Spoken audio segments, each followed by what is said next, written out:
Amen. Hallelujah. This is our month for family, our family month, and it's all about unity. So it's talking about the power of unity, the power of accomplishing much when you are united. And then this morning we're going to be talking about defeating disunity. Somebody say defeating disunity. Defeating disunity. Hallelujah. Amen. Unity is more than togetherness.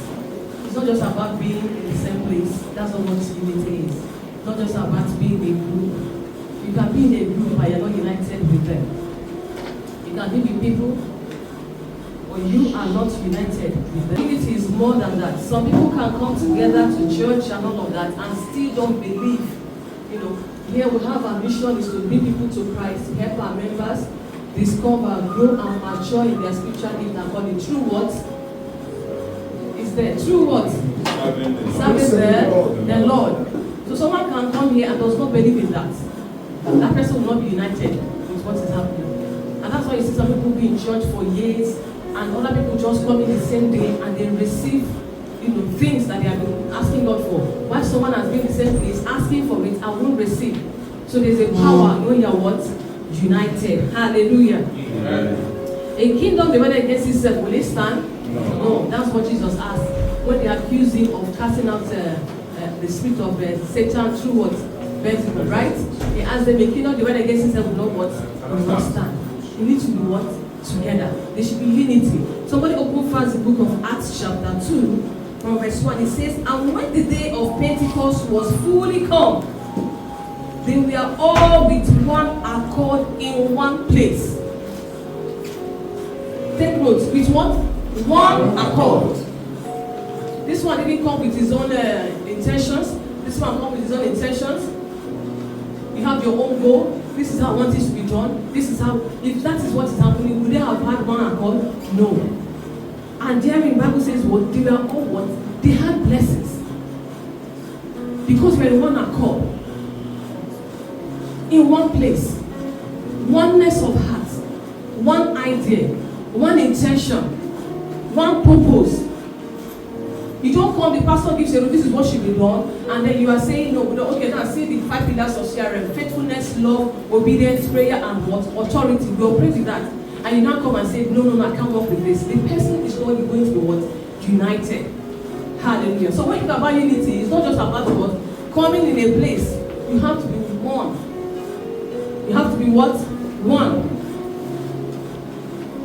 Hallelujah. Imagine what the Bible says when God told him and said, make sure you are peace with your wife, because if you are not, your prayer will not be what? Answered. That shows you the power of unity. A man whose wife is not happy with his prayer will not be what?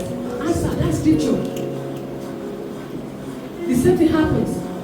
Can two come together except in agreement? No.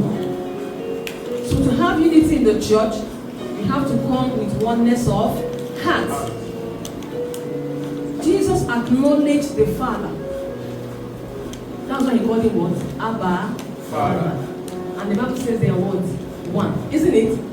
God the Father, God the Son, God. He was contented being what? The Son. You acknowledge the Father as what? Abba, Father. So unity does not mean you have to be in the same rank. That's what happened as well. People feel because we are together, we should.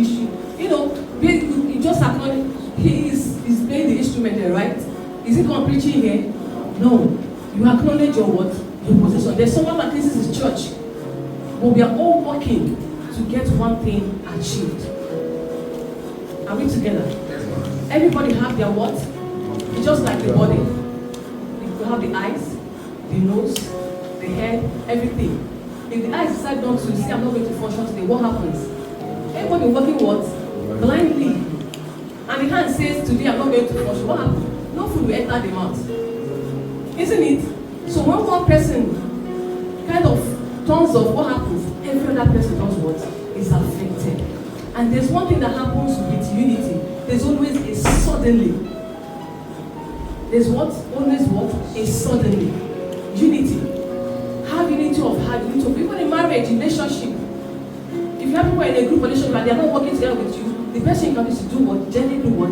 If you want to be burned out, you will give all you have and you get nothing in return. And at the end of the day, you do what? You will do what? carry offenses. So anywhere you have been planted, stay there, build there. That's why I don't like when people are jumping from one place to the other. What are you doing? You are not stable. I'm saying that puts his hand on the ground and moves back is not worthy of what? It's not. It doesn't mean you cannot go anywhere, but let there be there's a place that they know this is where this person is what? It's no.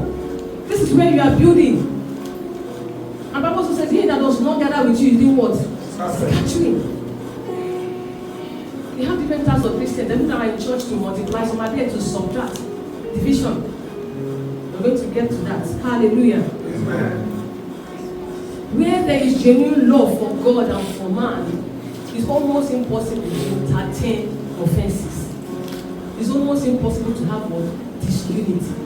Jesus went on to pray, say, Father, that they may be what? One, just like you and I are what? One. That lets us know that he knew that there will be a time there will be what? Misunderstandings. But that prayer of Jesus will be answered by you and I deciding to be what? United. By you and I deciding to what? Achieve the goal. He has given every one of us the word, the ministry of reconciliation. If I am here bringing people to church and your own plan is towards scattering the people, are you in unity with me? No, you are not. Hallelujah. The person is walking off. If you look at the book of Ephesians chapter 4 verse 3, if you are not spiritually alert, the more you will give room to offenses, you will entertain them. Being spiritually alert to help you to detect when offenses are setting in. There will be offenses, so even the Bible says that the offenses will come. But how do you handle it? I pass now and I kind of step on my brother. What will he do? He becomes angry, he did not tell me. After church, he calls Elizabeth. Can you imagine that woman? Who does she think she is? What happens? Elizabeth carries it to another person. What has happened? Multiplication of what? Offenses. But what if I have done that and like, I see what you did? Or even let's brush it off, which you can. The Holy Spirit tells you this thing you are doing, don't entertain it. So defeating disunity requires humble self-reflection, active forgiveness, and a commitment to shared goal over personal pride. Shared goal over what? Personal pride. You need what? It needs self-reflection, active forgiveness. Just like I said earlier, you can easily forgive, you can easily let go, overlook things. Hallelujah. Overshared, goals. What are the goals? Instead of letting pride to hold you down. Pride, be it in community, in family, in your relationship with your wife and your husband, in church, in the organization, division weakens collective strength. Why deliberate acts of grace restores harmony.